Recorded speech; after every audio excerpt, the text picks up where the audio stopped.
თბილისის საქალაქო სასამართლოს გადაწყვეტილებით თანაინვესტირების ფონდის ყოფილ ხელმძღვანელს გიორგი ბაჩიაშვილს ბიძინა ივანიშვილისთვის 900-მდე ბიტკოინის დაბრუნება დაევალა. სასამართლომ ქართული ოცნების დამფუძნებლის სამოქალაქო სარჩელის სრულად დააკმაყოფილა. ბიძინა ივანიშვილის ადვოკატის განცხადებით დააკმაყოფილდა ასევე მათი მოთხოვნა დაუყოვნებლივ აღსრულებასთან დაკავშირებით და კანონით განსაზღვრულ ვადებში აღსრულების ეროვნულ ბიუროს მიმართავენ.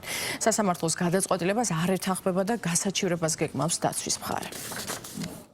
სასამართლოს არ ქონდა უფლება, რომ აღნიშნული განაჩენის საფუძველზე განეხილა საქმე გამარტივებული წესით. საქმე განხილული უნდა ყოფილიყო საერთო სასარჩელო წესით, ვინაიდან აღნიშნული განაჩენის გასაჩივრების ვადა ბატონ გიორგი ბაჩიაშვილს გასული არ აქვს და მას უფლება აქვს აღნიშნული განაჩენი გაასაჩივროს. შესაბამისად, ის წესი, ეგრეთ წოდებული გამარტივებული წესი, რაც ითვალისწინებს, ასე ვთქვათ, საქმის განხილვას დაჩქარებული წესით, მხოლოდ და მხოლოდ გულისხმობს ისეთი საქმეების განხილვას, რომელზეც ამოწურული არის მისი გასაჩივრების ყველანაირი წესით. გიორგი ბაჩიაშვილს დღეის მდგომარეობითაც აქვს აღნიშნული განაჩენის გასაჩივრების შესაძლებლობა, აქედან გამომდინარე, თუ სარჩელს წარადგენდა სამოქალაქო წესით მოსარჩელე, ეს სარჩელი აუცილებლად უნდა განხილულიყო საერთო სასარჩელო წესით. ძირითადი მოთხოვნა ჩვენი მხრიდან იყო ამ ბიტკოინების დაბრუნება, ვინაიდან კანონიერ ძალაში შესული სისხლის სამართლის საქმეზე მიღებული გადაწყვეტილებით დადგენილია, რომ ბატონმა გიორგი ბაჩიაშვილმა მიითვისა ბიძინა ივანიშვილის კუთვნილი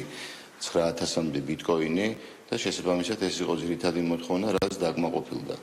იმ შემთხვევაში, თუ კი მას არ ექნება, არ აღმოაჩნდება ეს ბიტკოინები, იმიტომ რომ ჩვენ ვიცით სისხლის სამართლის საქმიდან, რომ იგი ახდენდა უკანონო შემოსავლის ლეგალიზაციას და სხვადასხვა ფორმას აძლევდა ამ მითვისებულ ბიტკოინებს, მაშინ იგი ვალდებული იქნება, რომ დაზარალებულ მხარეს ამ შემთხვევაში მოსარჩელის სამოქალაქო წესით დაუბრუნოს ამ ბიტკოინების ღირებულება გადაწყვეტილების აღსრულების მომენტისათვის არსებული რაოდენობა.